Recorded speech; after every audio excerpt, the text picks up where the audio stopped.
Hey guys, Hobby is here today, and today I will be attempting to solve the 4x4. Let's get started. Go. 3, 2, 1, go.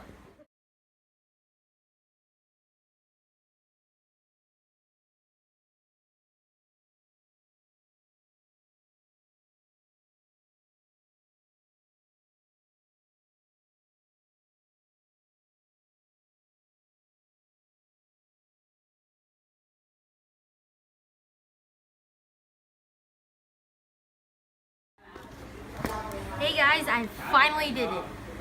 But to be honest, I cheated. Sorta.